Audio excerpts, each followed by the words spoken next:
Freedom, man. That's what it's all about.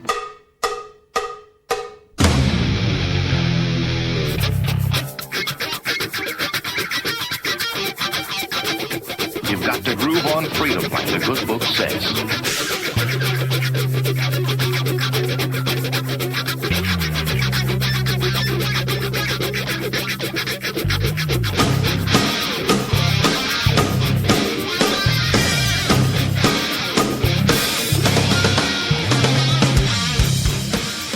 Welcome. You are listening to What on Earth is Happening. This show will discuss the topics of human consciousness, mind control, natural law, the occult, and all issues that affect the freedom of the people of Earth. What on Earth is Happening will endeavor to shine light upon the darkness of our world and to offer empowering solutions to the problems we face as humanity approaches its critical moment of choice. And now, here is your host, Mark Passio.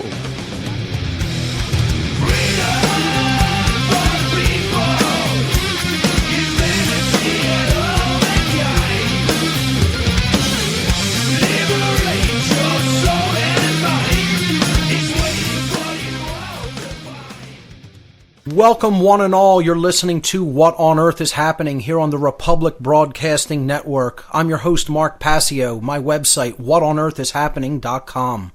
The network's website, republicbroadcasting.org. Today is Saturday, June 28th, 2014. This show is live every Saturday evening from 10 p.m. to 1 a.m. East Coast time. That's 9 p.m. to midnight Central time. We have a great show lined up for you here tonight. We're going to be continuing the Cosmic Abandonment presentation, what I would call my sort of thesis regarding the connection between interference theory of human origins and the current psychological and social conditions that humanity continues to endure. So that's coming up on tonight's broadcast. In the third hour of the show, I'll be taking your calls. So let me give the call-in number right here at the top of the show for those who might want to get in the caller queue. The call-in number to join us on What on Earth is Happening is 800-313-9443. Once again, the call-in number to join us, 800-313-9443. I want to apologize. Last week, the show wasn't able to go live. The network had some technical difficulties.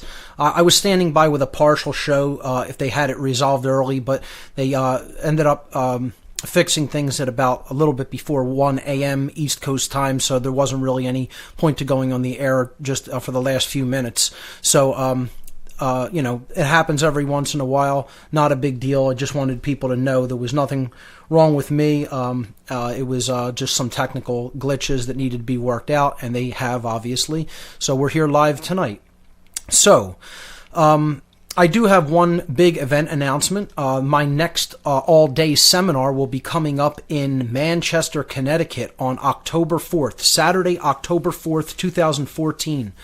I will be giving a live all-day seminar called Demystifying the Occult.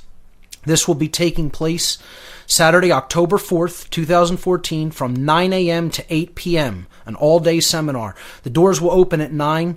I believe Arthur Capozzi is also going to be giving another preliminary presentation. He and his brother Chris set my last seminar up in Connecticut when I presented my natural law seminar, and Arthur is the main organizer for this seminar as well.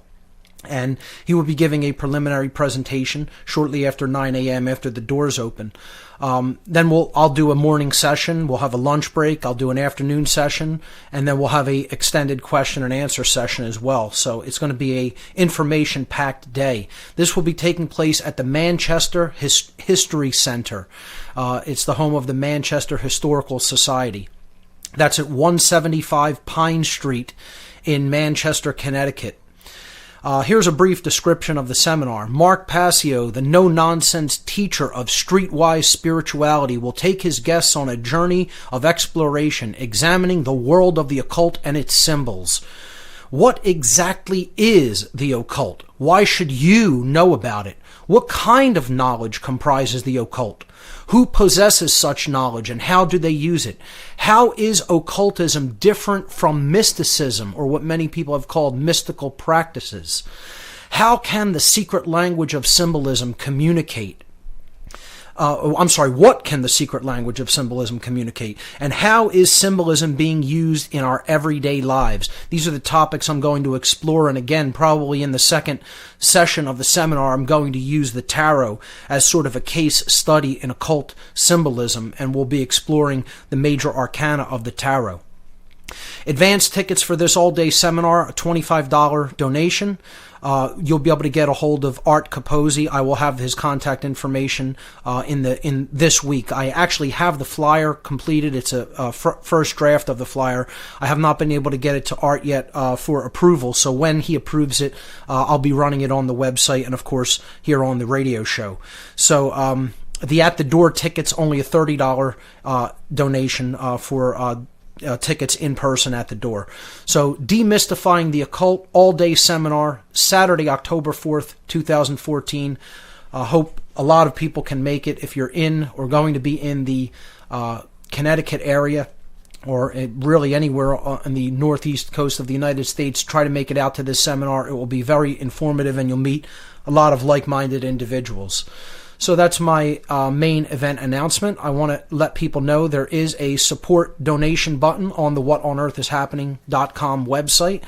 If you feel you've gained value from the information that I have presented here on this radio show and shared on my website, you could feel free to make a voluntary donation to help support my continued work. There is a button on the left-hand side of the whatonearthishappening.com page to do just that.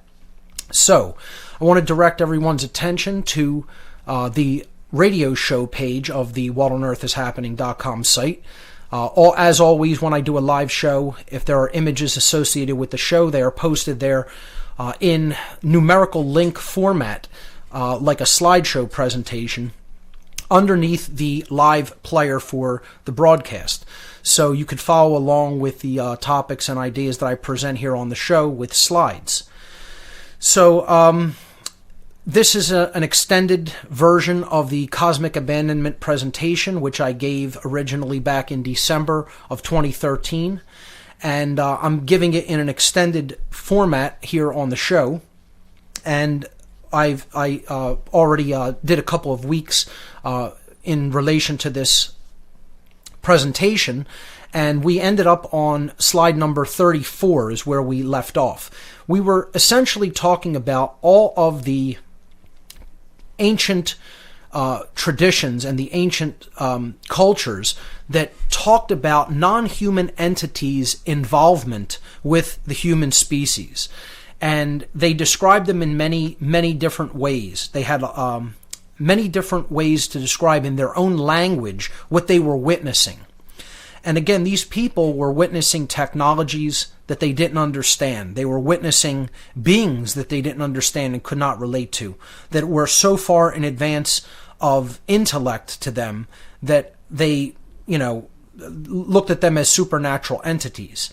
And we talked about all the different cultures that discussed these beings in their written histories and their accounts.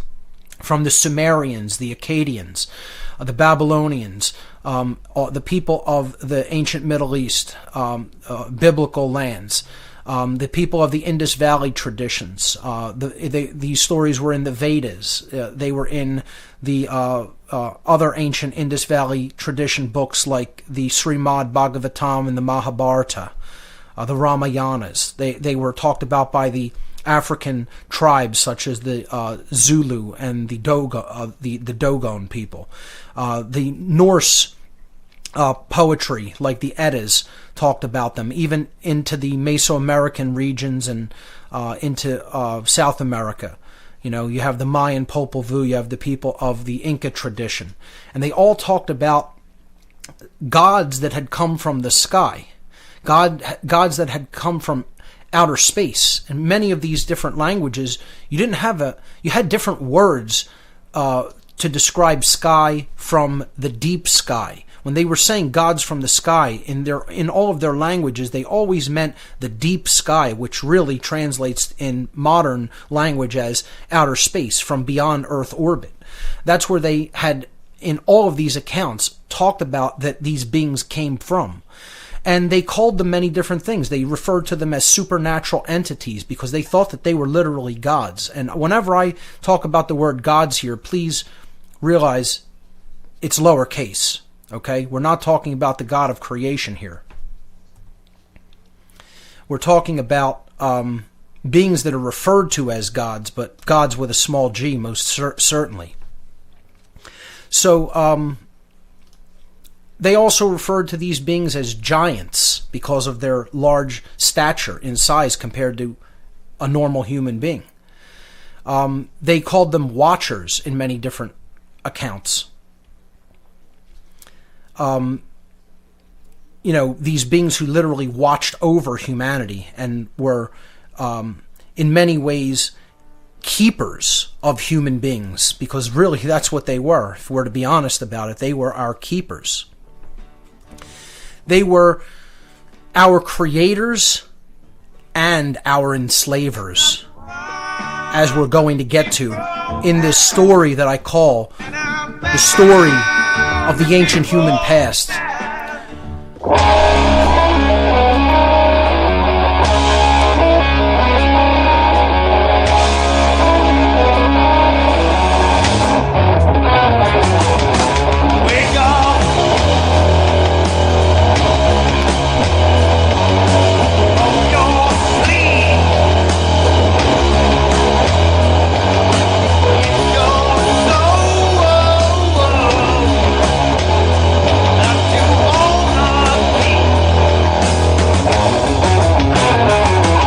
Welcome back, everyone. You're listening to What on Earth is Happening here on Republic Broadcasting. I'm your host, Mark Passio. My website, whatonearthishappening.com. We're continuing with the Cosmic Abandonment presentation in its extended format. We are on slide number 34, and we're talking about how essentially these ancient human beings were trying to communicate in their own language what they were witnessing that they didn't understand. And so they had many different names for these beings who had come to our planet in the ancient past. They called them gods, supernatural entities, giants, watchers, okay? And as this slide says, the Sumerians called them Anunnaki.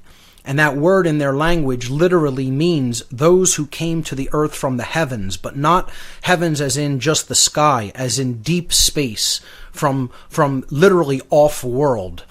And they arrived on our planet in our ancient past. And there's many different dates that researchers have speculated, and alternative historians and alternative archaeologists have talked about going back hundreds of thousands of years.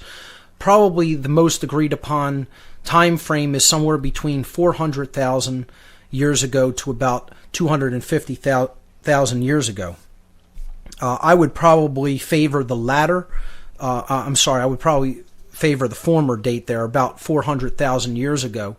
And this extended story that I'm going to be telling, this generalized story about human origins and the events that took place in our ancient past, is put together from different Sumerian and Akkadian accounts. And what we're really talking about here is precursors to the biblical tradition that went into much greater depth and detail regarding the accounts of what they had witnessed. And then in the biblical texts, these accounts get watered down. A lot of detail is left out, and you don't get the real underlying gist of the story about what happened. It's very fragmented by that point. So that's why I'm essentially going to use some of the Sumerian accounts as the reference material to tell the outline story. All right, and then we'll go into detail later, and we'll look at actual parts of these accounts, and we'll look at detailed aspects of other accounts, the Indus Valley traditions, the Norse myths, etc. Even Greek mythology. and we'll go into detail regarding this. But again, this presentation is intended to be a general outline and starter material to get people to understand the general idea of what happened, and then to kind of whet their appetite to do further research on their own. And I'll be talking about other researchers as we go along that you could, read into their work or watch their videos or DVDs, etc. So let's continue with this generalized account. These beings came here for resources. And again, it's often debated what the resources they came here for were. A lot of researchers say it was gold. And that gold has some kind of properties that we still don't really understand why they wanted it. Some people have speculated that it could somehow help to repair their dying atmosphere, and it was going to reflect a certain amount of their star's sunlight into space. I don't know whether that's true or not. Okay, I tend to not really think that it was just about trying to put gold into their atmosphere, but some researchers have speculated that. I think gold has properties that, again, human beings don't really understand what it is. It's some sort of an eternal substance, it would seem, that, really no matter what you do to it, it can't be destroyed. It could lay at the bottom of an ocean for hundreds of thousands of years, never tarnish, never degrade. It's pretty much unlike almost any other substance on the earth in that regard. So I do think that they came here for gold, but I don't think it's for just mundane purposes for what they were doing with the gold. Maybe they used it in that ancillary capacity as well, but I think they were that gold, the so-called intrinsic value of gold, which it does not have to human beings in a non-technological society. Okay, now in today's world, it has intrinsic value in computing applications, in technological applications, of course. Gold as a precious metal is certainly used in computing technology. But to a people who are just, living, in a non-technological culture on the land, gold is not going to be anything with intrinsic value. And the people who say it just has intrinsic value inherently are under mind control when it comes to money. These are believers that in the religion of money, and think that you could either eat, shelter yourself, or clothe yourself with gold, because that's what intrinsic value means. Okay? If you can't eat it, if you can't shelter yourself with it, if you can't defend yourself with it in some capacity, it doesn't have any intrinsic value, okay, for survival purposes on the earth. So these beings knew that there was more than meets the eye, literally, when it came to gold. And I do think that they were here for that. And because the accounts specifically talk about the mining expeditions that they put human beings to work in. They wouldn't have done that. They wouldn't have gone through such enormous trouble to mine, smelt, and refine gold if it didn't have some kind of intrinsic value to them. And I don't think it was just for monetary reasons. I don't think they used any money. I don't think they had a monetary system. I think this had some kind of a property when you ingested it, or when you performed some kind of chemical operations upon it, that enhanced intelligence, enhanced creativity, enhanced health, etc. And we can get into all of that. We could talk about monoatomic gold, etc. We could talk about the usage of the pharaohs in Egypt regarding gold, specifically monoatomic powder gold. But that'll be for another discussion. But I want to continue with this general outline. Their mission was the mission of these beings to come here for resources and procure these resources to bring back to their world, was led by two brothers. Now, again, the names aren't as important. These are the names that are used in the Sumerian tradition. But I don't even specifically like to necessarily look at these as just single beings. When you talk about these beings, I almost look at it as factions of these whole beings, of this group of beings. Okay? So one brother was named Enki and one was named Enlil, according to the Sumerian texts. And they were royalty from where they came from, because the planet where they came from had a tradition of kingship and a hierarchy of rulership. They were the sons of the king of their home world, which his name was Anu, A-N-U. When I go forward talking about this topic, in a lot of ways I look at Enki as a faction of these beings. There's the Enki faction of the extraterrestrials or non-human entities, if you will, the Anunnaki. And then there's the Enlil faction, okay? There are beings that had aligned themselves with a specific kind of worldview when it came to the earth and what they were doing here. Okay, and you'll understand what I mean by that as we go deeper into the story. But for now, let's simply look at them as two brothers. They were royalty where they came from, and they were the sons of the king. So you could look at them as princes. Moving on to slide number 35 and continuing this account. They came to the earth approximately 400,000 years ago, and they started to procure these resources that they came here for, namely gold. Now, if anybody knows anything at all about gold mining, it's incredibly intense work. Okay? You have to go deep into the bowels of the earth. It's treacherous conditions. It's difficult work. All right? Very, very dangerous as well. We'll continue this on the other side. Stay with us. Let's continue with our general outline of the story of the ancient human past and how the interference theory of human origins fits in with this story and really is responsible for the creation of the current human condition, as we will get to. So these beings came here about 400,000 years ago, and they put a lot of their own people to work in gold mines. The primary place for the excavations was in the gold-rich veins in southeastern Africa. And this is a region of the world which they personally referred to as the Abzu, A-B-Z-U, or in some translations A-B-S-U, depending on how you're going to transliterate it out of the Sumerian. So Abzu literally in Sumerian means the deep, a very deep place. And that would certainly describe mines. Okay, and people want to insist that this meant spiritual deep, or the realm of the subconscious, or some kind of abyss or dark deep black place. And you could debate about the intricacies of how that word is going to be translated in its context, but if you actually read the accounts and the story of what happened, I think it's pretty obvious that the Absu meant mines, literally the bowels of the earth, underneath the ground, literally.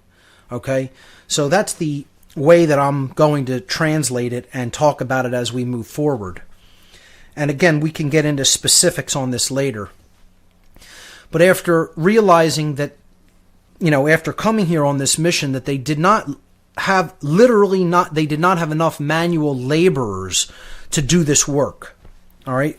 If you traveled somehow in interstellar distances, even if it's not interstellar, even if it's from another area outside of the planetary system, maybe even in the same solar system in a extended orbit, as many people will speculate that their planet was. If you're coming here and you're traveling in craft, or even if you're using some kind of very highly advanced technology regarding, space, to essentially travel from one planetary system to another, you're going to have to take a lot of resources with you. You're going to have to take a lot of people with you if you're going to conduct a mining expedition. It's no small task. You're going to have to set up workshops, bases on the planet where you're going. Okay, you might even want to do the smelting and refining where you're at instead of bringing the raw material with you. So essentially, they didn't have enough people, and they recognized that it was going to be very difficult to bring the amount of people that they needed to this planet to do what they wanted to do. So the leaders ultimately came up with a plan, and again, we have to understand a little bit about the dynamic of their leadership, so-called. Enlil is the chief leader. He was the mission commander, you could say. And Enki is his second in command. Okay, you could say that's his primary commander. on this mission, even though Enki is really like kind of like the older brother of the two. All right, and they're half brothers, as is put forward in the story. And how it works is there's specific succession rights to the throne that has to do with how the father essentially married, and it has to do with maternal lines. Okay, so essentially Enlil is going to inherit the throne when Anu passes. Okay, so he's really in position for leadership, and Enki is really, kind of like what you might call the wiser of the two brothers. He's the one who, most people would go to for leadership, counseling, advice, etc. And Enlil really kind of always sort of resented him for that and didn't really want to trust in his judgment, wanted to kind of do things his own way, and to prove kind of that he's in the better position for leadership, because when he does go back to his home planet, especially if this away mission, you could call it, is successful and it provides what his people need, he's going to go and assume the role of leadership where they come from. So that having been said, the older of these two half-brothers, Enki, comes up with a plan.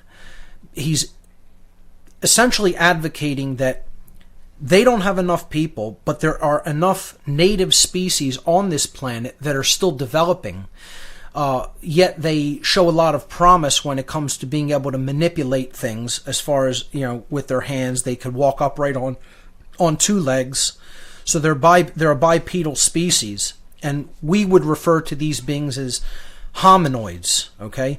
Beings that were ape-like in their appearance and were essentially bipedal and probably covered with fur and, living in the wild, living in harmony with nature, with natural systems, and essentially on their own evolutionary progression, okay, their own course of evolutionary progression.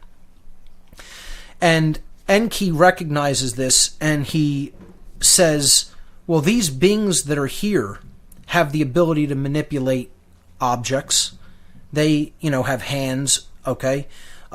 They walk upright on two legs. They're not as intelligent as we would need them to be to do the manual labor that we need done, but we could essentially modify them.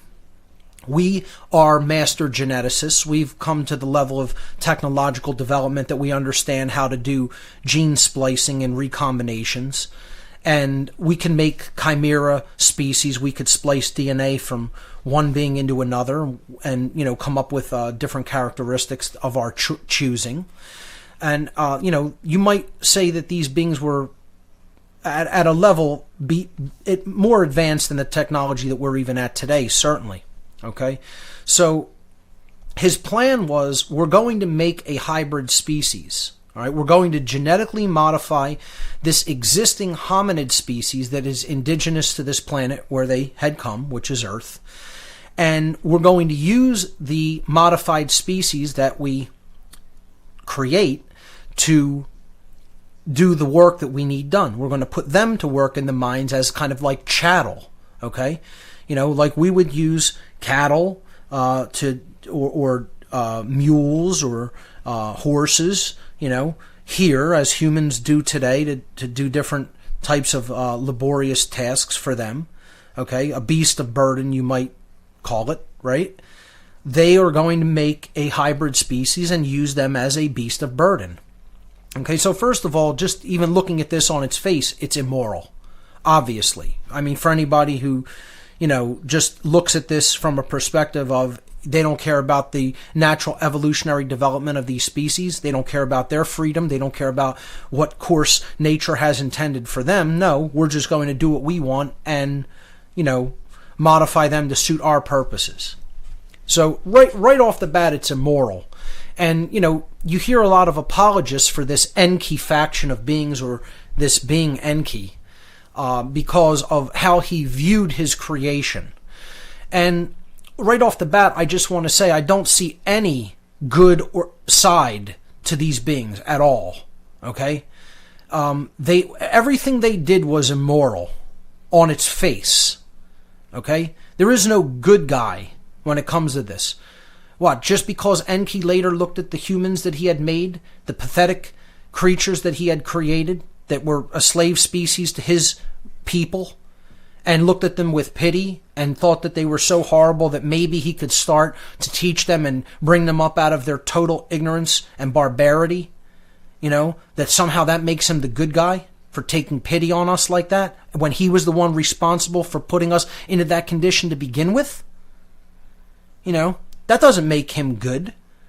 And you could say, okay, people change and they can repent of their old ways and the deed was already done. So I can understand that aspect of it, but, don't paint him as, holier than thou, as some people do. When it comes to looking at the alternative, the Enlil faction, or, Enlil as a being, he does seem good next to him. But I'm trying to put this back to square one and say from the very beginning how these beings came here and behaved was immoral on its face. And it shouldn't be looked at it as in any other way, really, for people who understand natural law. So I'm going to summarize the essential plan that he laid out in the next slide.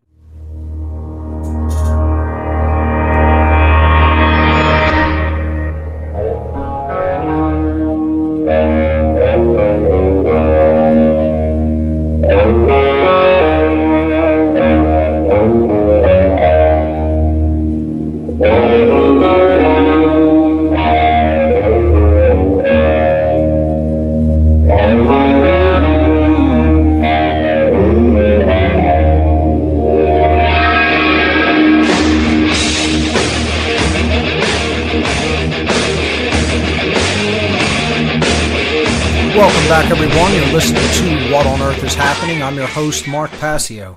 My website, whatonearthishappening.com. We were on slide number 36, and I was about to go through a summary of this plan that this one brother, Enki, had come up with. So the plan is summarized in this following exchange between Enki and his brother Enlil. Enki says, "The beings that we need are already present. They already exist. They live in the Absu and walk erect on two legs. My son Ninghizida has tested their DNA, and it is similar to ours.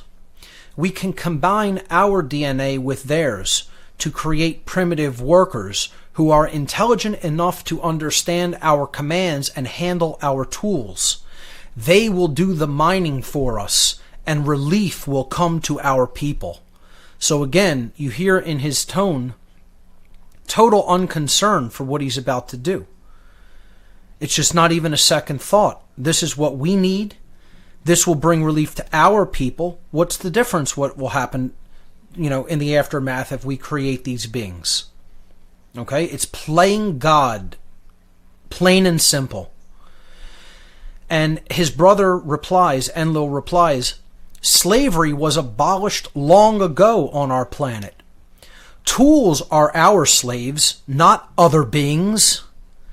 You are suggesting creating a new species which did not previously exist. Such creative power belongs to God alone. God with a capital G." Okay? Meaning the creator of the universe. So Enlil here is the one who is trying to speak sense to his brother. And I would suggest this isn't just because he wants to be the one in the leadership position and calling the shots. He literally is averse to this idea. He has an avulsion to it because he recognizes that it's playing God. Okay, and I'm not saying that makes him such a great guy either, just because he understands the truth about this plan and was opposed to it from the beginning because he did terrible things in the future. So, like I said, I don't have any kind of tremendous respect for any of these beings and what they did. What they did was an abomination against all of creation. And, we're dealing with the aftermath of it. But moving on to slide number 37, this exchange, this dialogue between these two brothers continues on. Enki says back to Enlil, he says, they won't be our slaves, they'll be our helpers. Oh, see, he's rationalizing it already. They're not going to be slaves, they're just helpers. We will not be creating a new species. We'll just be taking one that already exists and giving them more ability by making them more in our image. See, we're just modifying them. We're giving them more better traits, better characteristics. We're going to make them a little bit more like us because we're so wonderful. Don't you know? I mean, it's unbelievable where this guy's head was at. So continuing, he says, this can be achieved with only slight changes to their DNA. Only slight changes, slight modifications we're going to make. Right. His brother replies, this is not to my liking, and it is forbidden by our mission plan. Our purpose was to obtain gold, not to play God. So he's trying to tell Enki from the beginning, one, we're playing God, and that's not morally right. And two, first of all, our actual mission plan that we were sent here with to do specific tasks, this isn't in the mission plan. This is forbidden by the mission plan to mess with the other species living here. So the Anunnaki on Earth, couldn't come to an agreement regarding whether to go ahead with this plan or not, and so they sent the matter back to their home planet to be voted upon. And it was put before a council of elders on their home world. And they voted on it, and they decided that they liked Enki's plan to make a hybrid species and use it as a beast of burden. And so they voted for that, and they told them, go ahead with whatever genetic laboratories you need to set up. We'll send the resources and get to work on creating this hybrid species so that you could do the work you need to do and get out of there. All right, moving on to slide number 38. So they started beginning to, and again, I'm sorry, on slide 36 and 37, you see these depictions of these gods as the Sumerians, Akkadians, Babylonians rendered them in some of their reliefs and their clay tablet depictions and in their drawings. So on the left-hand side, you have a depiction of Enki. He was always depicted as the god of the waters. And on the right-hand side, I believe you have in the Akkadian and Babylonian tradition a god known as Sargon, who was a king. But many people think that imagery was taken after the Enlil being from much older times, and that Enlil looked very similar to him. And that's the imagery that a lot of future human or hybrid kings cultivated. They tried to look as much like the gods as possible, and this is a theme that we'll see repeated later on. Just briefly moving back to slide 35, I just wanted to briefly talk about the image there. You see, again, Enki standing on this like kind of a mount with a tree growing out of it, and there's other Anunnaki beings always depicted with these conical caps, okay? And you'll see another being in the mine. He has like sort of a pick in his hand, and there's fumes rising up out of that deep pit, and that was the Absu. This is a depiction of the realm that they called the Absu, which is a mine.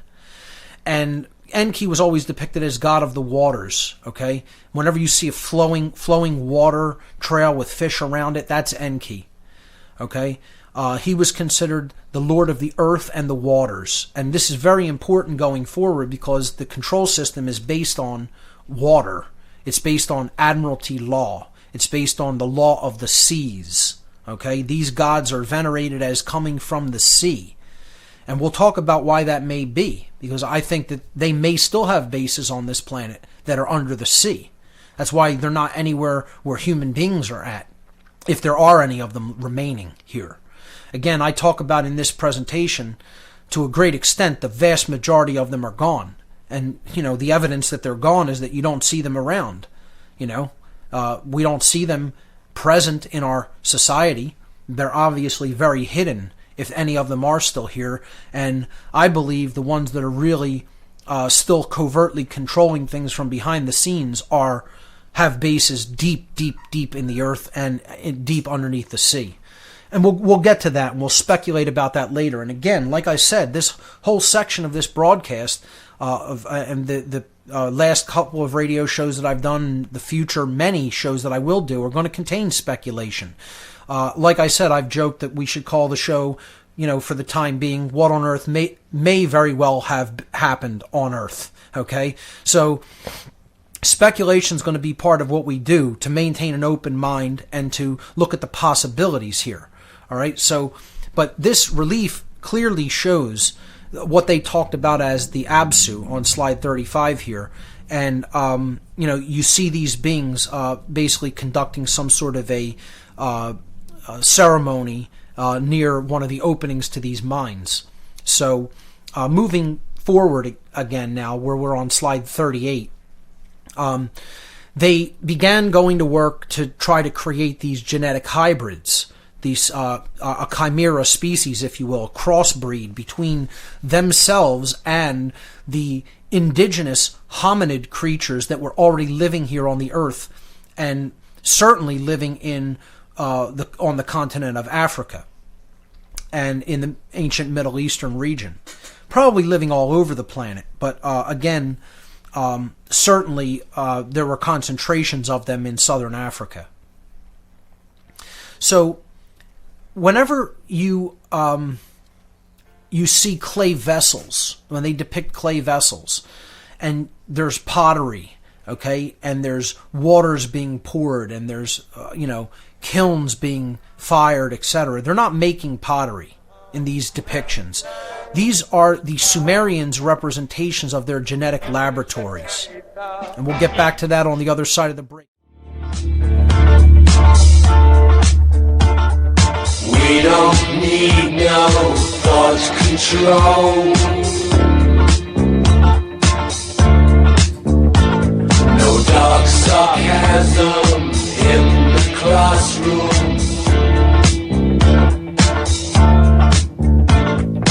Teacher, leave them kids alone.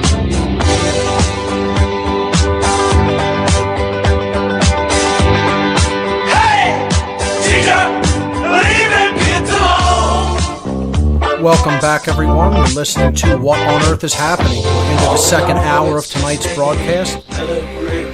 I'm giving my extended version of my cosmic abandonment presentation, which we'll be continuing to go over the next several weeks. It's all about the connection between interference theory of human origins, as I call it, to the current human condition. And we were on slide number 38. These slides can be found with the podcast. This will be podcast number 160. Or you can find them, if you're listening live, on the whatonearthishappening.com radio show tab. So, on slide 38, I'm essentially talking about how these beings went through many different attempts to hybridize the existing hominid species with their own genetic material. And a lot of these attempts resulted in absolute monstrosities and chimera cross-species genetic hybrids that were just absolute, abominations. They were things that should not be. And these beings were not as quote-unquote advanced as some people might like to think or give them credit as being. One, advanced beings would not do something like this to begin with. Truly advanced beings in consciousness. This is the result of what happens when a species becomes technologically advanced, develops technological prowess, and has a lot of intellect, but is divorced from the sacred feminine, intuitive, creative, compassionate aspect of themselves, and therefore essentially is constantly existing in that modality of service to self. And that clearly in their discussions, that's all that they were concerned about, many of them. Okay? Not all, okay, but many of them. Kind of like we are today, because as they say, the apple doesn't fall far from the tree. So, continuing with this generalized account, after many failed attempts, the Anunnaki successfully created a hybrid species by fertilizing the ovum of an Earth female with the sperm from an Anunnaki male and inserting the fertilized egg into the womb of one of the Anunnaki females. So this was literally an example of artificial insemination, okay, using the egg of a female and the sperm of one of the Anunnaki males. So when they put this into the womb of a female Anunnaki, there was a live birth. It was a male hybrid, and they called this being Adamu. A-D-A-M-U, Adamu. And again, you'll see the biblical similarity to the word Adam, okay, the first man. But what Adamu meant in the Sumerian language, the beings that were recounting these histories, is one who is like the earth's clay or the earth's ground, the earth's, one who is like the earth, literally, the earth's substance. So it's a child of the earth, in other words. All right? That's what Adamu meant. And they set about creating a hybrid female, because what their goal was is to make beings that could procreate on their own, and that they wouldn't have to use their own species to carry these beings to term. So they created a female hybrid so that their new workers, and again, this worker species was known as the whole species. Their name for it was Lulu, L-U-L-U, and in the Sumerian language that means primitive worker. People will say, where did the Sumerian culture come from? Seems like it's the first culture, first written language, etc. Well, more likely than not, it came from these beings. They set it up. And the human beings that inherited it from them. That's why it's a fully formed culture appearing seemingly out of nowhere on the face of the earth. So, that's why many of their words and their language is coming from the way that these beings spoke, more likely than not.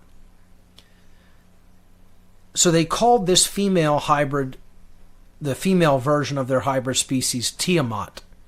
And this was supposedly veneration or respect toward an ancient planet from our solar system that was partially destroyed in a celestial collision with their planet millions of years before, and it had formed the Earth and the Moon as well.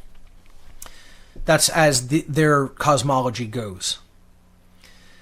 So they took the new prototype workers to a place called Eden, and Eden is in the Middle East, in what we would call Iraq, what we call Iraq now. And they were to be bred there in mass numbers. And they were going to breed them there in the wilderness of Eden. Again, you see the biblical similarity. All right, we have the male hybrid species, slave worker, that's being created, and they called him Adamu. Very similar to Adam, the biblical first man.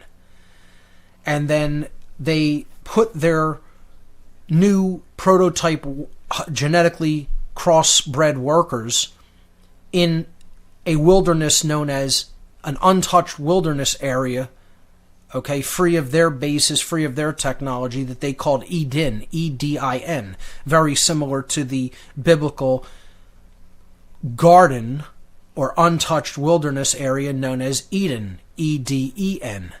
Okay, same phonetics involved, just the changing of a vowel.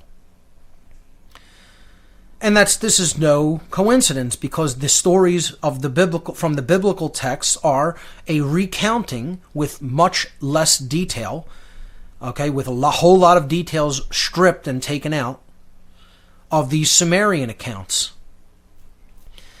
So they were going to breed them there in mass numbers by letting them procreate. But the breeding program didn't work out as expected, because when they genetically made these first two models, I guess you could say, these mark prototype workers, the females were unable to bear children when they were inseminated by the males of this worker species. And of course, we're talking about early Mark I humanity, you could call it, okay? You could call this the prototype 1 for the human slave species. Moving on to slide number 39. While these beings were doing all these genetic experiments and experimentation. By the way, on slide 38, I just want to mention, you see this up on the upper right-hand corner before we move on to the next slide. The image there, it's showing you Anunnaki beings ushering in one of these chimera species, this genetic abomination, before Enki. Again, Enki, the water god, seated on the throne as the royalty, and his genetic laboratory workers are bringing him one of the species that they had just created, on some kind of a leash, controlling him, and guiding him in with a noose, a leash around the neck. And obviously this was one of the species that clearly did not work out and was a total, abomination, thing that should not be, type of a chimera. And these accounts talk about many of these going through. They talk about all the different ways that they were defective, the kind of genetic defects that they had. Okay, being born without limbs, being born, without organs that were vital to life, etc. So we'll pick this up on the other side of the break as we are telling the ancient story of human origins here on What on Earth is Happening. Ladies and gentlemen,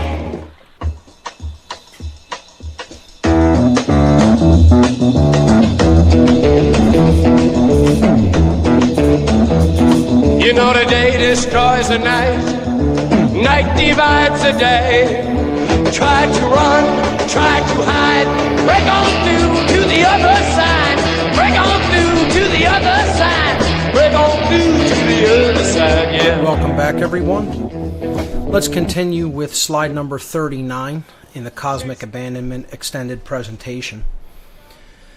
While this genetic work was being conducted, as these ancient accounts tell the tale, the workers in the mines that were populated by the off-world beings their patience was running very thin. They were running out of patience, and they were on the brink of mutiny against their own species, because they had been put to work in treacherous conditions for long, extended periods of time on an alien planet that they didn't want to be on, the conditions were hostile to them, and that they were put in, basically brutal working conditions that they were not used to. And they wanted relief from those conditions, and meanwhile they're telling them, well, you have to continue to do this work and mine until we have this problem under wraps, that we could get these beings into full production, okay? So we could pop out enough of them where they could relieve you of your duties. And Enki came up with another part of the plan. He wanted to have his son, who was the main geneticist, his name was Ninkazita, sequence the entire genome of the new Lulu worker species, of the Adamu, the male variant, and the Tiamat, the female variant, to determine exactly what was wrong with their genetics as to why they couldn't procreate. So, again, you could look at this as a tweaking of the genetic coding or the genetic hybridization that needed to be done, because as they existed in their current form, as they had made them initially, they would not be able to procreate on their own, so they needed some other gene spliced in with their genome from the Anunnaki in order to be able to procreate on their own. So the DNA of the two hybrid species was completely sequenced, their genome, and it was compared with the genome of the Anunnaki. They discovered that the hybrids had 22 pairs, a total of 22 pairs of chromosomes, but they lacked 2 chromosomes necessary to be able to procreate on their own. So what they did is they took a pair of chromosomes from themselves, one pair of chromosomes from the Anunnaki, and spliced it into the chromosome from Adamu and Tiamat, the Lulu worker species, the Mark I human species. And that created a total of 1 new pair of chromosomes for a total of 23 pairs. And we'll see that there is evidence for this splicing in the actual human genome. If we look at the human chromosomes, we can see where the splicing took place. And we'll look at that later. Moving on to slide number 40. This genetic manipulation is also described in the biblical accounts. It's described in the following Sumerian account. Ning-Hazita caused a deep sleep to descend upon Enki, Ninmah, Adamu, and Tiamat. Ninmah is another geneticist of these beings that is stepping into the actual experiment and going to provide DNA. He extracted DNA, and again this is referring to Ning-Hazita, the male master geneticist of these beings. He extracted DNA from the rib of Enki and inserted it into the rib of Adamu. He then extracted DNA from the rib of Ninmah and inserted it into the rib of Tiamat. Now, again, there's crossover with biblical tale, the biblical tale of Eve coming from the rib of Adam. People have speculated that perhaps they used the marrow from the rib for a genetic sample, maybe because of certain types of cells that are more undifferentiated. I'm not really sure. However, literally in these texts, they specifically say that it was extracted from the rib. So maybe that's where the biblical accounts came from. Maybe it was just convenient for them to take an extraction from the rib as opposed to any other part of the body or any organ. So he then awakened the 4 of them, of these beings, Enki, Ninmah, Adamu, and Tiamat, and said to Enki, 2 chromosomes have been added to their DNA. They are now capable of procreating on their own. So a pair of chromosomes was added for a total of 23 pairs, which we have now. And from that point on, they were capable of reproducing without having to have any artificial insemination done on the part of the Anunnaki. The new hybrids were returned to the orchards of the Eden, where they became aware of their nakedness and their ability to procreate. Now, once again, this is the story of Adam and Eve in the garden, where they become aware that they don't have clothes, which is really, nakedness is an allegory. It's about that they are inadequate in comparison to the Anunnaki. They don't have their abilities, they don't have their knowledge, they don't have their understanding, okay? And their ability to procreate, okay? And again, this could be about the knowledge of genetics, okay? Maybe the forbidden fruit is not just, some people have suggested it's knowledge of sexual procreation. Maybe that's not what he was forbidding them to understand, the God of the Eden, okay? Again, this isn't the God of creation that's being talked about in the Old Testament books. And once again, you could just see that right off the bat in the name. The name is Elohim, given in the biblical text, referring to quote-unquote God. Well, Elohim isn't even a singular word. If the ancient Hebraic people who wrote the Bible were supposedly monotheistic, okay, why would they set the name for God as a plural word? Ohim is like adding an S to an English word to make it plural in Hebrew. So the word El means God, okay, and then Ohim means pluralize that. And it's also a feminine plural, okay, which, again, most people or most religions look at it as God as some kind of a male patriarchal deity, when in fact the actual word for God in the Bible, Elohim, is feminine plural in Hebrew. And no one even attempts to explain that. No one seems to attempt to even explain that. Because they weren't talking about the God of creation. When they're talking about Elohim, they're talking about the gods, literally. These beings that were referred to as gods or supernatural beings or giants. So they were, this story about their nakedness and the forbidden fruit, it's about their ability to procreate, but more than being just about sexual knowledge, I think it's about genetic knowledge. That's what was forbidden unto them. They couldn't understand. They were forbidden from understanding any knowledge about their true origins, how they were created, their creation. So Tiamat made aprons of leaves for them to wear so that they could be distinguished from the other animals. And I guess by other animals, they meant the other hominids that were still walking in that region, is what I expect that to mean. So, again, this is the story of Eve making clothing for herself and Adam in the biblical account in Genesis. It's told just in more elaborate detail, more specifics in these ancient Sumerian texts. So let's move on to slide number 41 now. And we'll pick that up on the other side because there's the break music. Ladies and gentlemen, you're listening to What on Earth is Happening here on Republic Broadcasting. Don't go anywhere. We'll be right back.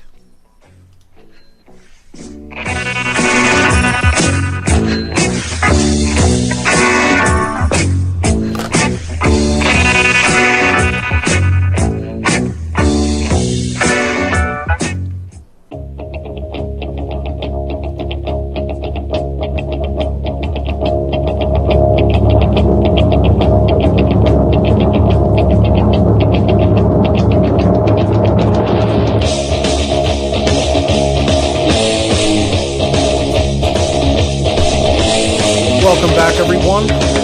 This is What on Earth is Happening. I'm your host, Mark Passio. My website, whatonearthishappening.com. We're continuing with the story of the ancient origins of humanity. It's what I call interference theory, because our natural evolutionary progression was interfered with by beings that had no right to do such a thing. And we were talking about how they finally got us to a point where we were able to procreate on our own by splicing in a pair of their chromosomes into our hybridized genome. And we're moving on to slide number 41 now, where Enlil learns about the further genetic hybridization of these beings by giving them more of the Anunnaki genes. So Enlil was furious with Enki, and he was furious with the entire plan, as he was from the very beginning, because he didn't want to create a slave species. And he says to his brother, Enlil says to Enki, "This whole plan was not to my liking. I was against the idea of playing God. You told me that all we needed to do was to modify these beings slightly in order to create the workers we needed. But now they have been given our genetics so that they will be able to procreate on their own and have our long lifespan." Because these beings lived for, in many cases, tens of thousands of years, as the Sumerian accounts suggest, and as many other accounts, like the Indus Valley tradition accounts, suggest. Tens of thousands of years. That's why they were considered gods. They were considered immortal. Because if a human lifespan was 120 years at the very maximum, and probably a lot less than that because of the conditions that human beings were enduring, the lifespan of these beings seemed like forever. It seemed like they were immortal because they lived through, generations upon generations of human beings and their families, never seeing these beings die. But die they do, because they are not immortal. And I want to be very clear on that. These beings are not immortal. They're not gods. Okay? They're not supernatural entities. They are flesh and blood entities. And they, some people, and that's my take on it. Some people insist that these are fallen angelic beings. I mean, I don't come down on that side of the fence when it comes to this research. I think that these are beings that are very much like us, except they have a whole lot more knowledge. And, in many ways, they're not any more moral than we are. So, and again, that's just my take. I'm open-minded to all other takes on these beings, as from being other dimensional, angelic/demonic. I'm not saying I completely rule that out. I'm just saying if I'm pressed and you want me to tell you what I think their nature is, it's mortal. It's living in our space-time continuum with a whole lot more capabilities and a whole lot more technological prowess than we have.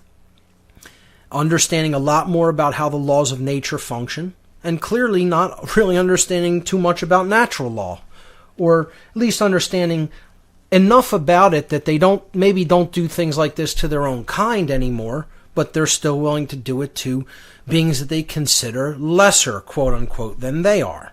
Just like we do that to animals. Okay? So again, like father, like son, like mother, like son. The apple doesn't fall far from the tree. We inherit the traits that our parents passed down to us and the behaviors that they passed down to us. So, Ninkazita, the geneticist of this group of beings, said to Enlil, they were given the ability to procreate on their own, but they were not given the chromosome that gives us our long lifespan. That was not added to their genome. So he's telling them, you don't have to worry about these beings being immortal like we are, so that they'll gain the kind of knowledge that we have over a single lifespan, over a single human life. Okay? They're only going to live to 120 years old at the very, very maximum. That's what's encoded into their genome, that the lifespan ends at that point. And Enki says to them, what choice did we have? To end our mission in failure, or to do what was necessary, and by giving them the ability to procreate, let our new workers undertake the labor for us? So again, all he's concerned about is the completion of their mission. Some people say, they had their back against the wall because their species' survival was in jeopardy, and they needed this for the protection of their planet. They needed the resources here for the protection of their planet. There's a million different excuses made. It's always excuses, though, when people do things like this. That's all it ever is justifications. So Enlil replied to them, well, then let them be expelled from the Eden to the Absu where they are needed. And again, this is in alignment with the biblical expulsion out of Eden. God is expelling these beings out of Eden and basically saying, now you go and do your hard labor in the mines of Absu. Okay? And again, it's not just about disobeying the just God and therefore being put out of, a paradise into a hell. They were literally taking them out of a place that was paradisical and untouched by technology, by their technology, and as the nature on this planet intended it to be, which was the conditions that they were being reared in, and then they were taken to a horrific environment to labor endlessly, sometimes unto death, for these beings that, had infinitely more knowledge about how the universe worked, and who came here simply to put these beings through,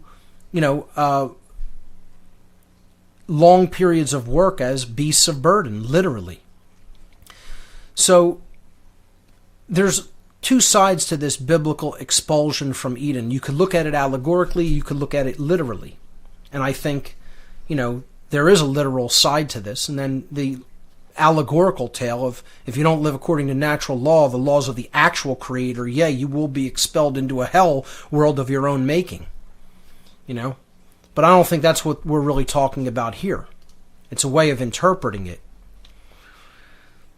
So moving on to slide number 42, where and by the way, let's just briefly look at the image on slide 41. Again, you see this kiln or urn of some type with a tree growing out of it. And, I neglected to really look at some of the imagery on the last couple slides. Let's move back to slide 39 and look at the imagery, because it's very important, and it sets up the imagery on slide 41, which I want to talk about. On slide 39, you see a bas-relief of some Anunnaki gods of the Sumerians, kings of the Sumerians, and they're all pointing to a tree, okay? And the tree is expanded, okay? And there's a winged image or symbol over the tree, all right? And what this depicts is the genetics laboratory. It depicts the geneticists working with the life essence. They called it life essence, and they meant DNA. They were basically sequencing the genome, expanding the DNA, the base pairs. And that's what you're seeing here. The ladder of DNA, or the spiral of DNA, is the tree. That's their imagery for it. Okay, we look at it as a double helix spiral. They looked at it as a tree when the base pairs were expanded, okay, or broken apart. And that's what you're seeing in the middle there. Okay, they called it the tree of life. And then the ancient Kabbalistic tradition, from where the ancient Hebraic traditions come out of, they have a tradition regarding the tree of life as a system of correspondences for the self. So this is depicting these so-called gods, okay, performing genetic experimentation. All right? And their symbol is that winged disc symbol above. That was the symbol for the Anunnaki by the Sumerians. Whenever the Sumerians were referring to these beings, they often used that winged disc as their symbol. So, we'll pick this up on the other side of this break. Ladies and gentlemen, you're listening to What on Earth is Happening. Stay with us. Let's climb through the tide, penetrate the evening.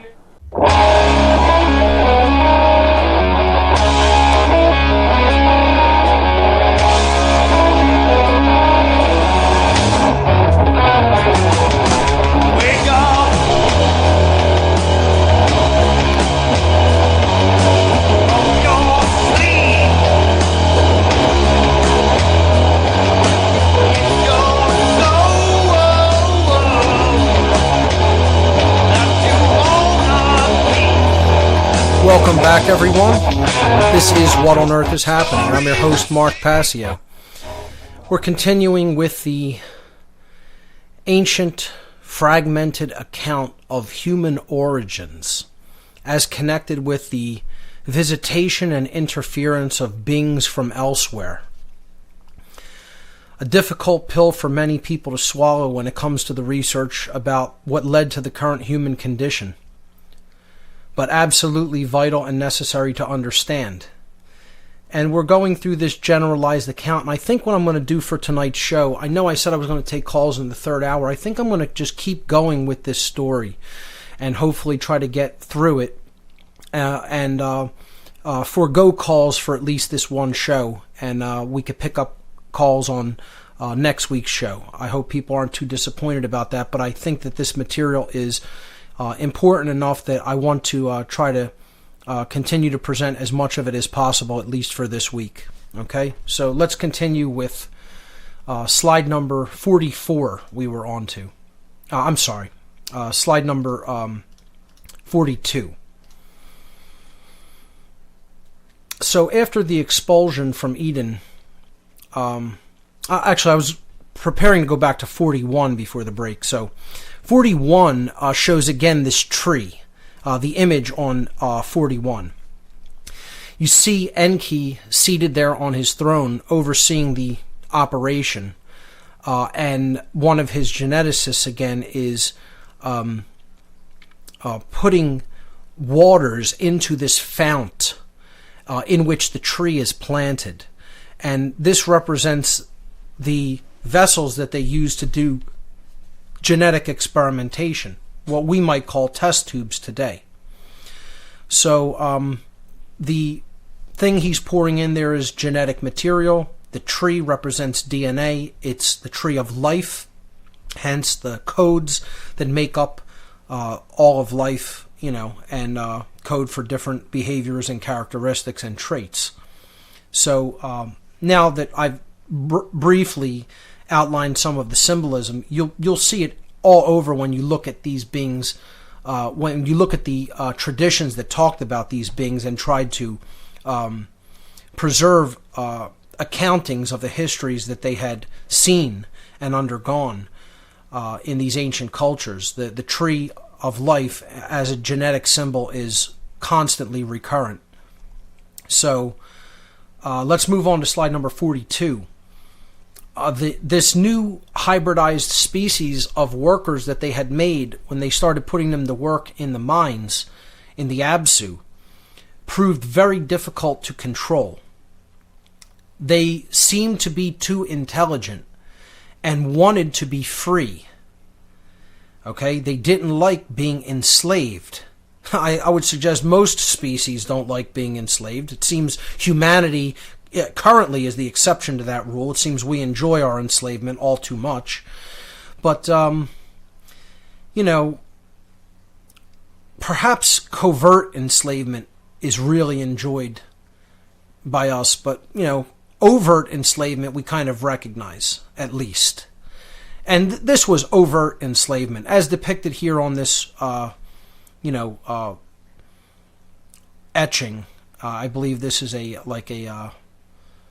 bas relief that is then has like a rubbing done of it, or maybe just a drawn translation of that. But essentially, this bas relief or stele here is depicting the Anunnaki and their new slave species and how they were controlling them and putting them to work in the mines.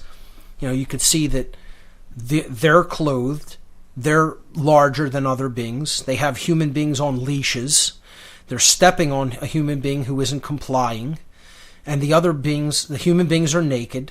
The other human beings naked are being ushered into one of the entrances of the Absu, or the mines. Okay, it was all there. It's all depicted. And people will still deny this was going on. And these weren't just kings of their people who were putting their own people into the mines. They're always depicted as giants, physical giants, not just giants metaphorically, that, these are great men of stature, of social stature. No, they were depicting them as larger than other beings.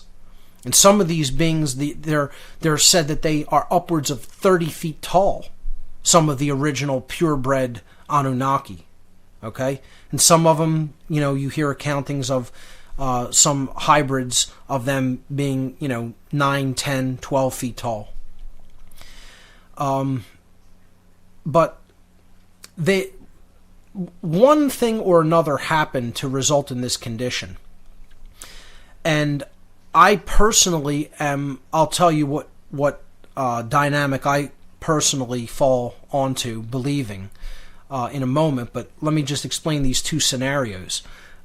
People think that these beings were too difficult to control, either because the Anunnaki had messed up in their genetic hybridization experiment and given them a little bit too much of their own DNA, and therefore that created some innate intelligence in them, and they were able to see what was happening instead of just being blind order followers, blind task followers.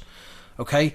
Some other researchers believe that they retained in the mixture, in the admixture that they were working with to hybridize these beings when they were doing the genetic splicing and experimentation, that they retained too much of the native Earth DNA, the native Earth being hominid DNA, remained in the hybrid species. Now, I think that is the case. It isn't the infusion of Anunnaki DNA. It's our native Earth DNA that was remaining in us, because that was the unpolluted DNA that was still on a natural course of evolving in harmony with this planet. And I believe that these beings left too much of that in the human hybrid admixture of genetic material that they were working with. And that's what allowed these beings to see that they were being enslaved and, rebelled against it. And I think that's why they want to epigenetically constantly try to wean this essence out of us through all the different pollutants that they put into the atmosphere, into the water, into the food. They don't want this natural force arising in our genetic material. Okay? Because I think the beings that were here originally wanted to be free. They were developing in harmony with nature. And they would have developed into something majestic and absolutely beautiful if they were left to their own devices and left according to their natural progression, as nature always does. If it's left undiluted and unpolluted. And that's, like I said, at some point the will also has to take over, and we have a choice whether we want to progress in line with the will of creation and move forward in consciousness.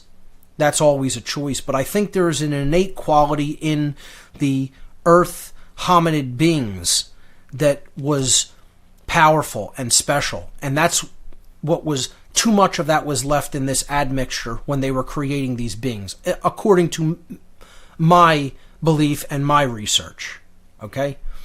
So what they did is they eventually did other modifications to the Earthlings' DNA to make them more easily controllable. This further genetic modification resulted in large portions of disconnected and non-coding DNA in the human genome. So I feel that the original Mark I species of humanity that we're talking about, that had even received this slight upgrade to allow them to be able to procreate, was still of advanced intelligence and still had a lot of their DNA working.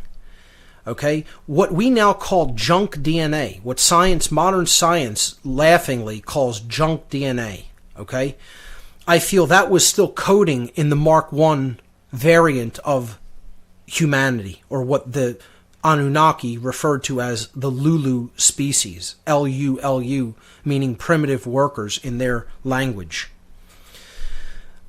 This large amount of DNA that science calls junk DNA isn't junk at all. It's simply non-coding. Okay, so it's somehow been disconnected from doing what it was originally intended to do.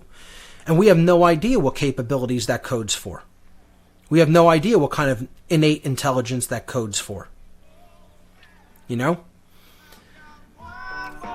This process of further degrading humanity is happening. We're into the third and final hour of tonight's broadcast, continuing with the cosmic abandonment presentation in its extended format here tonight.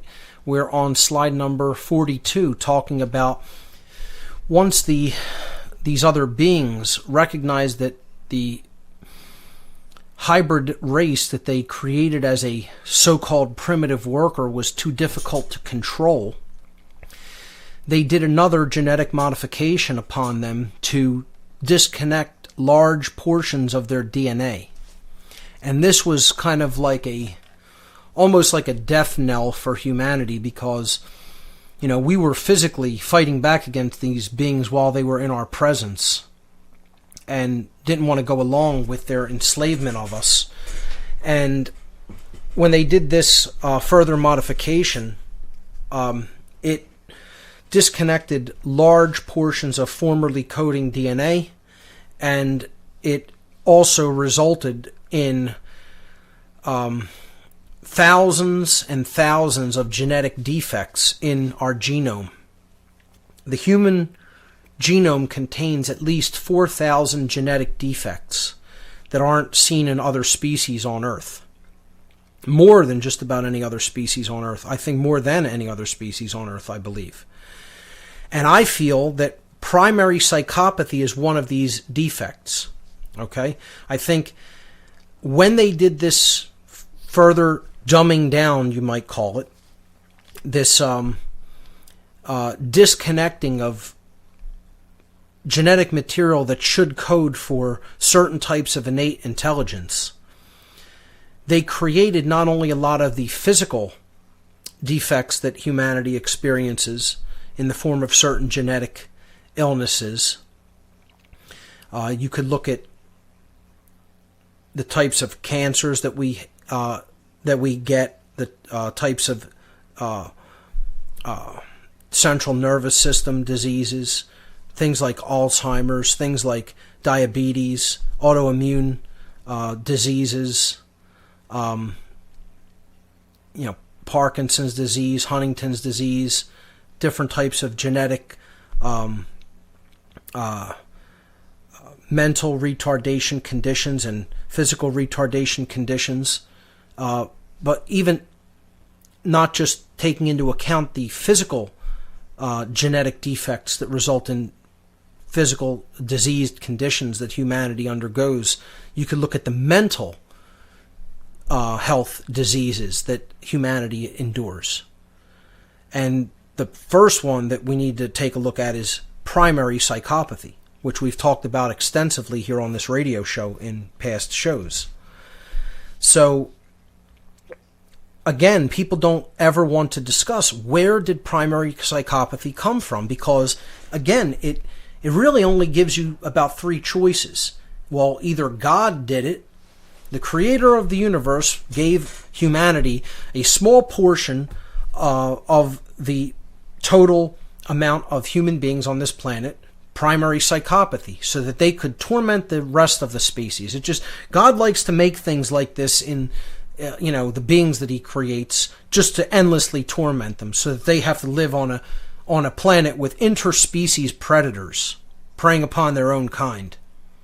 I don't think the God of creation does that personally. I mean, no God of creation that I consider worth his salt, so to speak, is going to do things like that. But there are idiots out there that think that that's what God produces. That's what nature, that's what creation, that's what the universe, that's what the underlying force of intelligence and everything produces. It produces completely screwed up stuff. Okay? To me, that's a total poisoned, absolutely ridiculous worldview that, is just, it tells me already the condition that you are in, as far as I'm concerned. If people think that's what God does, that the being that creates everything and creates, proportion and harmony and flow and order, okay, and things working the way that they should be working in balance in nature. If you think it creates things like primary psychopathy, I feel sorry for you. I mean, to me, nature doesn't do those things. I'm not saying that's just because I want to look on the bright side of things. Do you see God creating this type of distortion in nature? I don't. I mean, my worldview doesn't look at that God just does things like that, or whatever force of creation you want to talk about just does, and it doesn't happen just randomly. Nature, if you want to even look at it as some sort of a random process, doesn't create things like that. And once again, people will say, well, this is some sort of an advantageous condition, psychopathy. No, it isn't. It's a degradation. It's a degrading. It's turning a human being into an animal. That's what psychopathy is. It's taking the qualities out of a human being that make it a human and turning it into an absolute animal beast living in the field like other animals. And that's not what a human being is.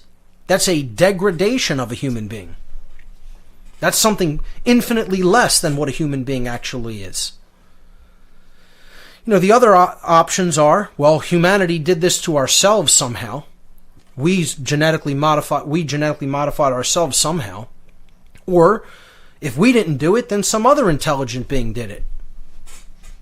And that's what I'm suggesting here, is that's why primary psychopathy exists, because another species tampered to such an extent with our genome for reasons of their own that they created a slew of defects in the code that nature originally provided for us that created all these different genetic conditions, these genetic degradations and defects in our genome, including primary psychopathy.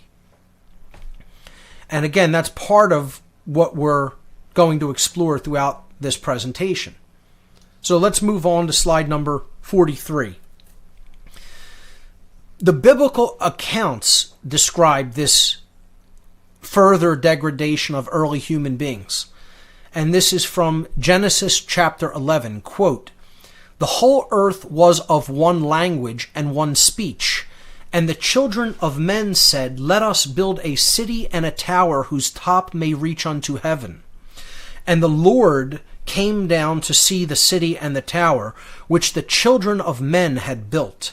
And the Lord said, Behold, the people are one, and they all have one language. And this is what they begin to do. Nothing which they can imagine will be impossible for them to do soon. Let us go down and confound their language, that they may not understand each other's speech.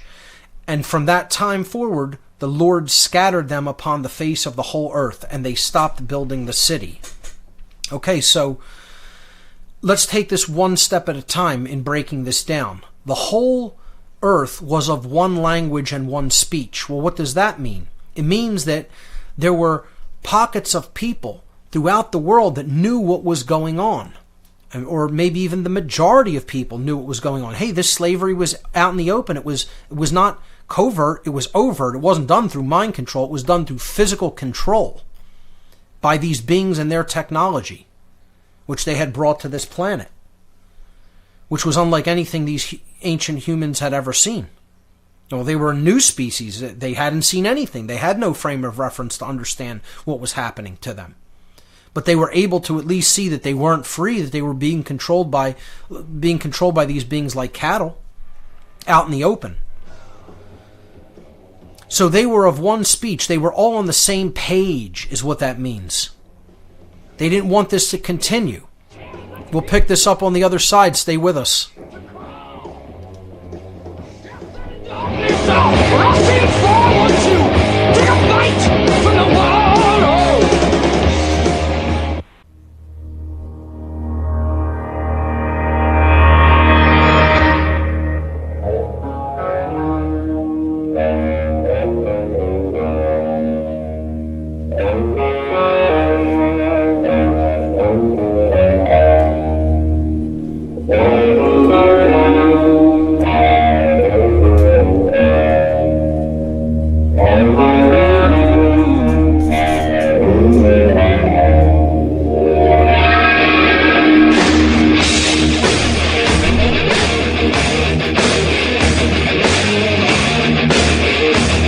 Welcome back, everyone. You're listening to What on Earth is Happening. I'm your host, Mark Passio. My website, whatonearthishappening.com. We were on slide number 43, and I was breaking down some of the account in the biblical story of Genesis, chapter 11, that describes the further degradation of early human beings that we already talked about kind of in detail from the Sumerian accounts. And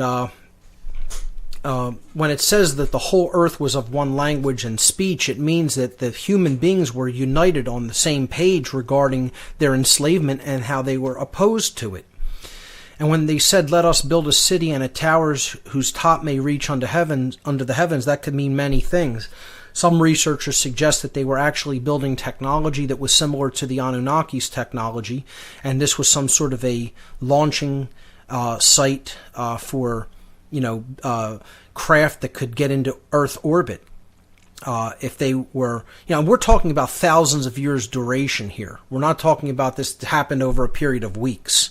All right, these beings, some of these beings, after they came out and after they started procreating on their own, the Anunnaki could not contain them to certain areas. It was literally, this is why the elite, so-called, quote unquote, are obsessed with controlling population.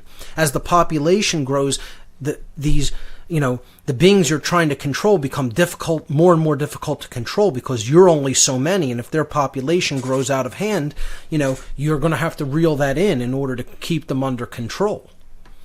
So over thousands of years, these beings were developing technology on their own, and in many ways, they were, before this further genetic degradation happened, they were becoming perhaps as intelligent as the Anunnaki. And they had built cities and they had built civilizations, and, they had technology at that point. And essentially these beings were saying this has to go. They can't continue to do this because we're not going to maintain our control over them, and we're not going to have the resources that we need.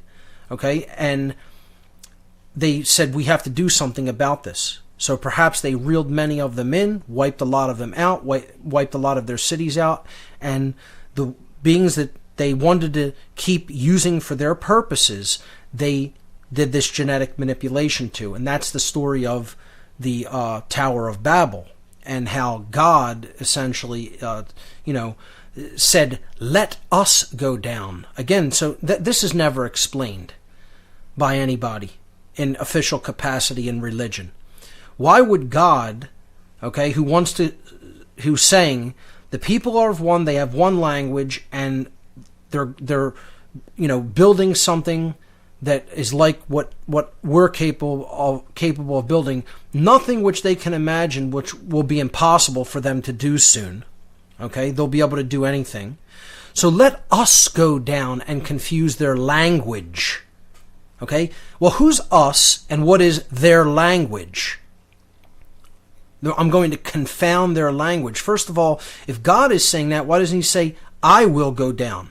No, let us go down, and go down. In other words, go down to the earth from our craft in orbit. Let us do that. The gods, quote unquote, small g. It's not the God of creation saying, why would the God of creation have to go down from up? He would just appear. He would just be there. He would just do it. Period. If he's an omnipotent being. These aren't omnipotent beings. They're not God, as in the God of creation. Let us go down and confuse their language, that they may not understand each other's speech. And that's not, I don't think that's literal, like we're going to give them a bunch of different languages so they can't understand what each other are saying. It's saying, I'm going to go down and confuse the language that they are made of, the DNA language, the genetic code that they are made of, that comprises their characteristics, their traits, their capabilities. So that they may not understand each other's speech, so that they'll be too dumbed down and stupid to even recognize what's going on around them and get on the same page like they are now. And from that time forward, the Lord scattered them upon the face of the earth. And they stopped building the city.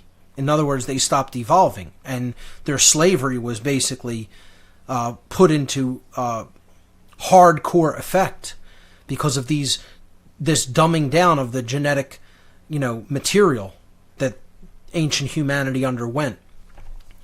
And I would say that this probably happened somewhere around 200,000 years ago. Maybe a little bit less than that, and again, you're talking about such large swaths of time, it's difficult to know. I think these beings have been here at least 500 million years, probably, between 500 and 400,000 years ago. And they probably made us shortly after their arrival to the planet, and this modification was probably done between 100 and 200,000 years ago, if I'm just giving some general estimates. Because, again, these are fragmentary accounts, and I don't think we could know for absolute certainty or pinpoint an exact date. So a lot of it is speculation and a lot of it is fragmented. But I'm just giving general estimates. So let's move on to slide number 44. The Anunnaki continued their efforts to control their new slave species and to put them to work in the most efficient ways possible. They greatly differed on the best ways to do this, so a deeper divide formed between the commanding brothers. And again, this is what I personally call the Enki and Enlil factions. It wasn't just the individual brothers calling all the shots. It was the factions who aligned themselves with these beings. So, when we're talking about Enki or Enlil, we could even just look at them as factions of these Anunnaki beings, if for lack of a better term to call them. Factions of the farmers, okay, who decided on different ways to go about doing their farming and keep the human herd under control. Okay? So the Enlil faction, okay, or if you want to look at it as a single being, fine, Enlil, who hated the plan from its inception, preferred to rule the humans with an iron fist, which he felt would successfully end the mission as soon as possible, allowing him to return to the Anunnaki homeworld and assume the throne. So he played the position of a god. All right, he didn't want to interact with them as equals or as, beings on the same footing at all. He, said, "I'm your god. I'm one of your creators. All right, you are going to listen to me, or it's going to be, the whip and chain for you." Didn't want to put up with any dissent. He was a totalitarian when it came to the slave species because he hated them. From the very beginning, he hated the whole plan. So he said, we made them, that's an abomination in its own right. We then further degraded them, that's an additional abomination. All of this is immoral. All of this was forbidden by our original mission, plan, specifications. I didn't want to be involved in any of this, so what I'm going to do is try to get this done as efficiently and as quickly as possible, rule them with an iron fist, and Enlil also wanted to destroy humanity after he was done using them. Now again, this is where this idea in current humanity of him as the total bad guy comes from. But again, he painted his brother as the devil to his own faction of people. And Enki was considered the devil and the serpent, which we'll get into. So we're coming up to another break. Ladies and gentlemen, you're listening to What on Earth is Happening? Stay with us. We'll be right back.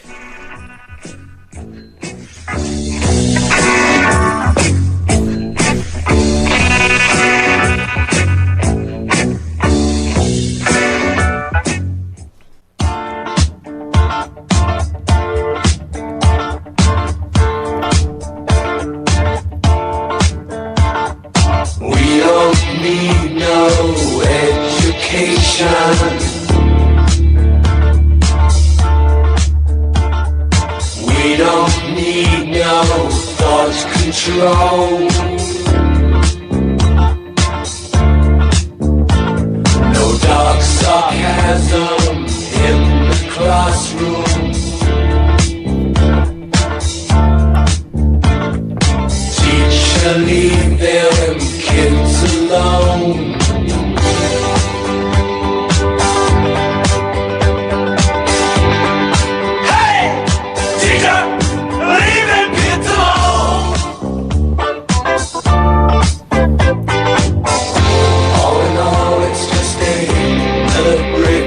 Welcome back, everyone. You're listening to What on Earth is Happening here on RBN. I'm your host, Mark Passio. My website, whatonearthishappening.com. Let's continue with the Cosmic Abandonment slideshow. We were on slide number 44, and I was explaining how the different faction of these beings that came here in the ancient past had different approaches for controlling humanity in the early days of their involvement with them.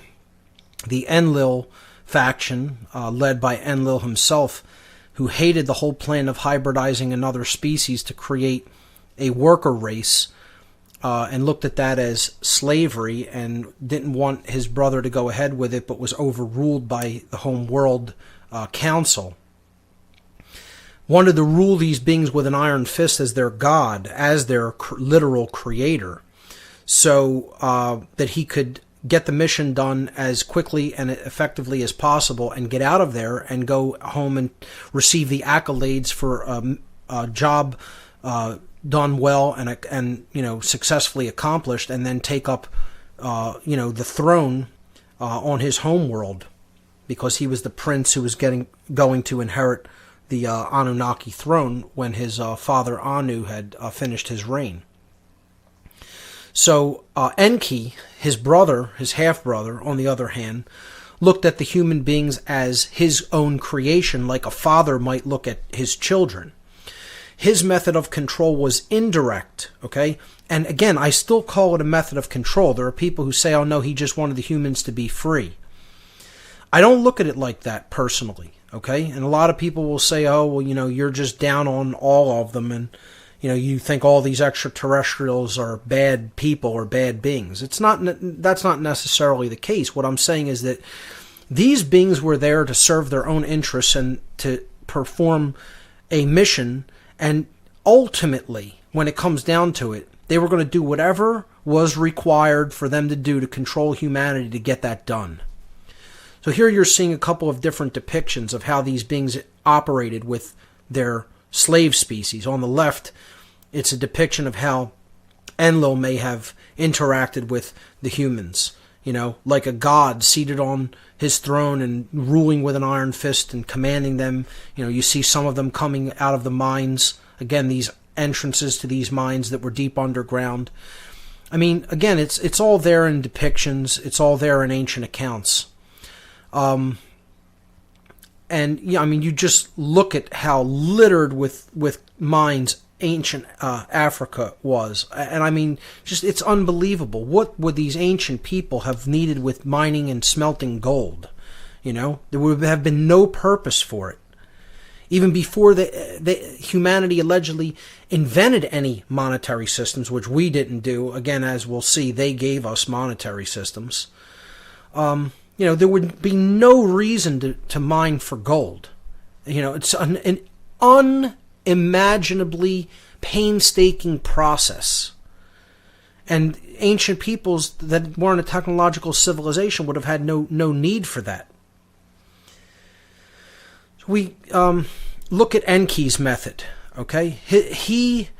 His method of control was indirect. He gave to the worker species different systems of belief, including religions, governments, and monetary systems, in order to get them to comply willingly by allowing some of the humans to believe the notion that they were in control, or that they were in a position of leadership or responsibility for the others. So this way, you would set up a hierarchical chain of command. I created a religion. I'm the god, you're my intercessor, my intermediary, I should say, and then you're going to interact with these human beings on my behalf as priest. This is the new way we do things. This is a religion, and you have some power now. So you're not a slave. I'm divinely, as your God and creator, appointing you in this position, and you're going to interact with those who are below you. And human beings love that, because some of them could be quote-unquote free, and they could give the orders now. See, they're just all in a rush to just exchange positions with their enslavers. And nothing is different. Once again, same thing, same story. We're in the same situation today. People think it's all about just taking out the so-called Illuminati, the so-called elite, Why? Because there aren't thousands of people that would be willing to trade places with them and are so immoral that they would do the same things that they were doing in a heartbeat? It isn't about changing the way all of us think. It isn't about taking down corrupt and immoral institutions that don't serve us. No, we need to leave those systems in place. And somehow we're magically going to be free. Yeah, okay. Yeah, you keep believing that you can keep your hand in a pot of boiling water and not get burned, or nothing's going to happen to it. I can keep my hand directly over this fire for as long as I feel like it, and it'll be fine.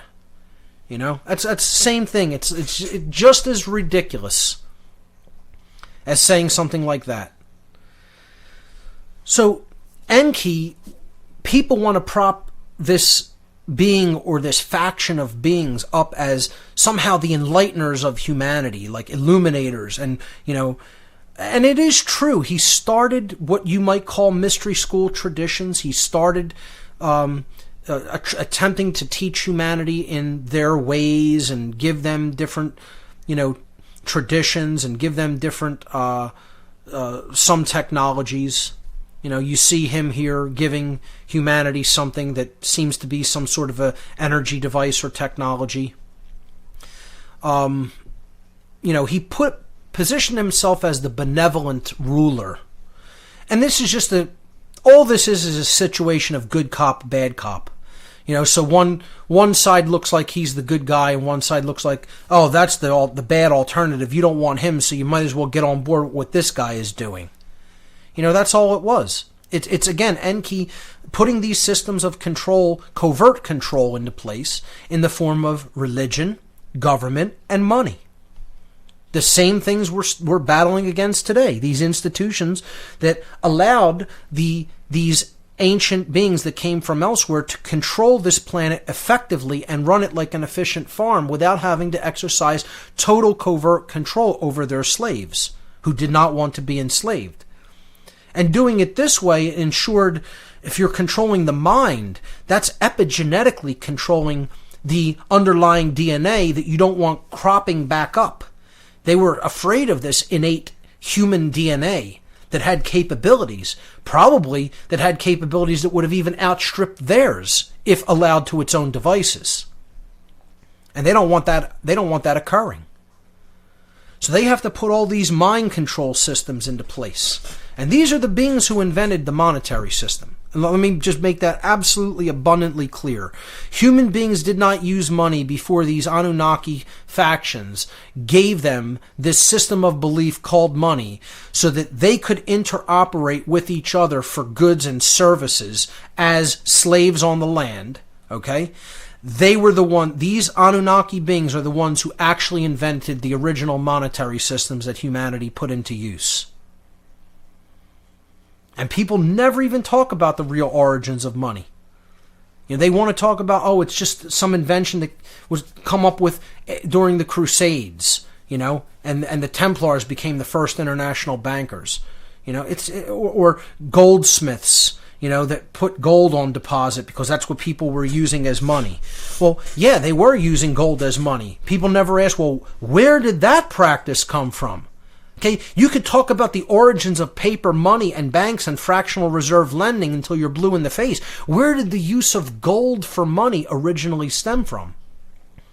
It was already in full swing at the time of the Sumerian civilization. So where did they get it from? It's because these beings valued gold so much because of their innate reasons for wanting it.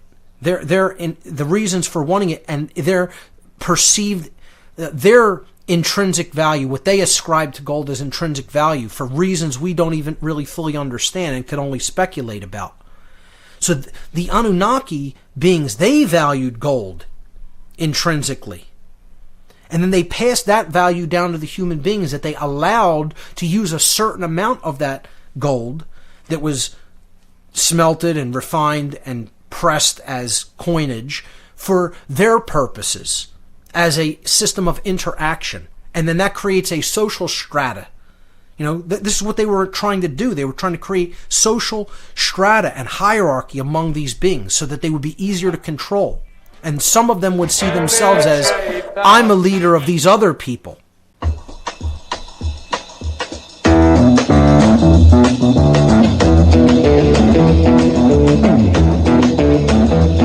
You know the day destroys the night.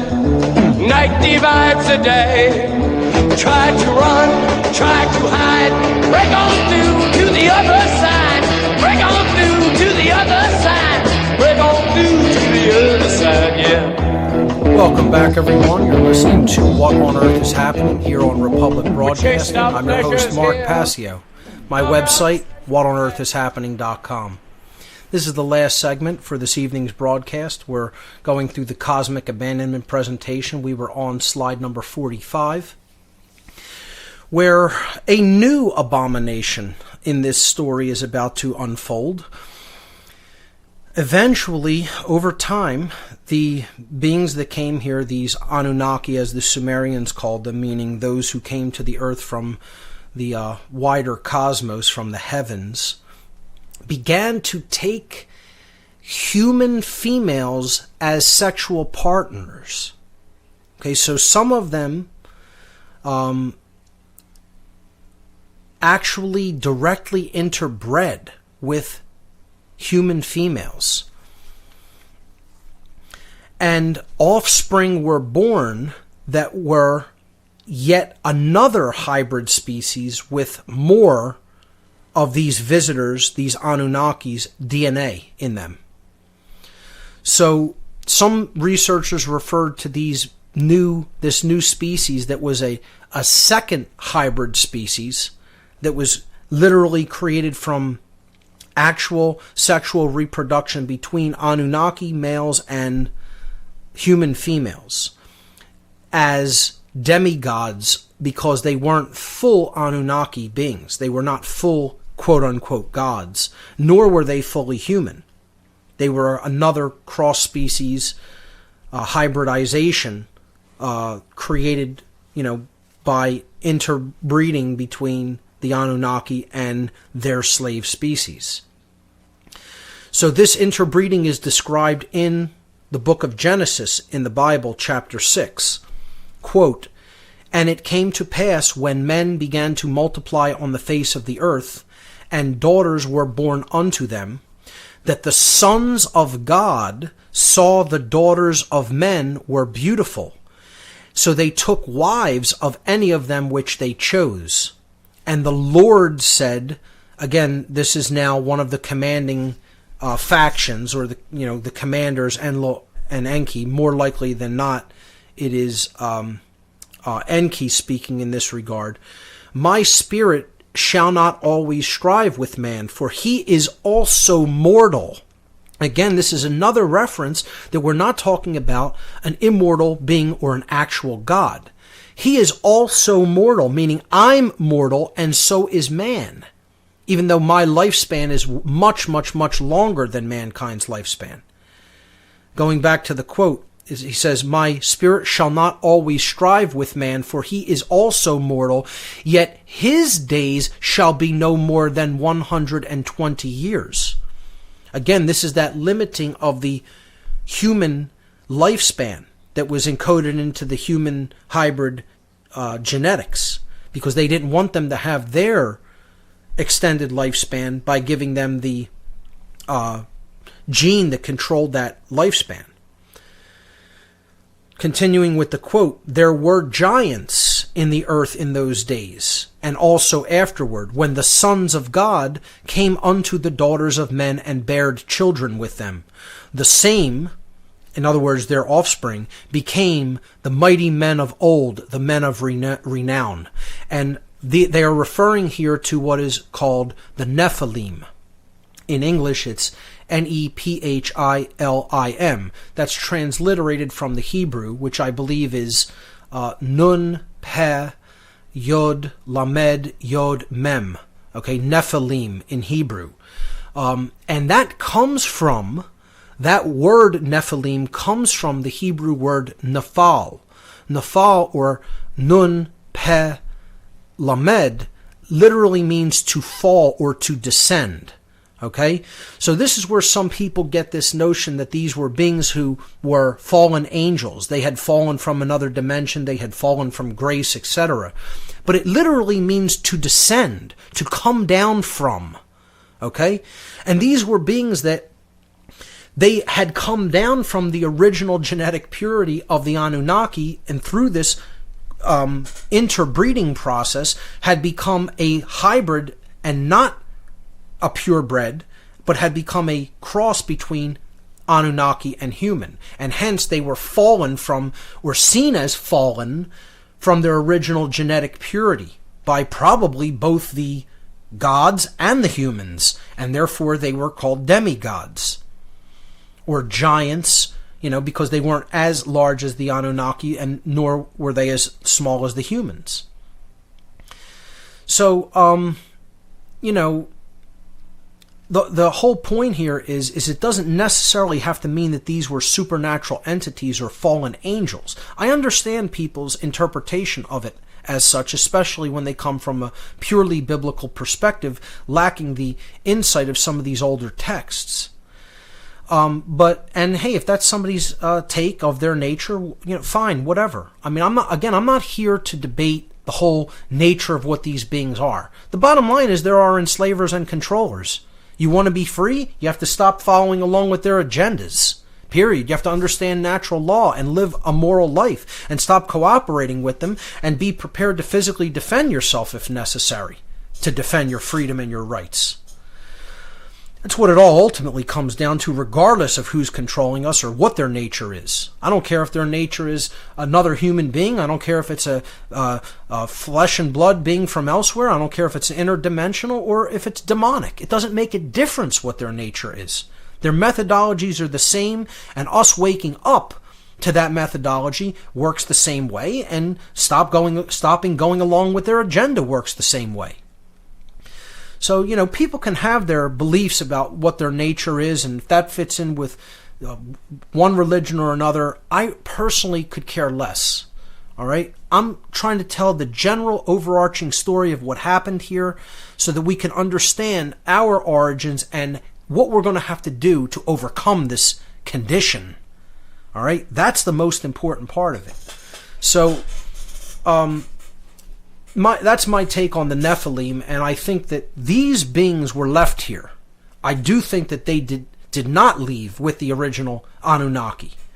Okay, because this was another abomination, another thing that wasn't supposed to happen. And it would have been so frowned upon on their home world. They didn't even want it known that this had happened. These beings were not allowed to go back home with them. And again, that's another reason why they were called fallen.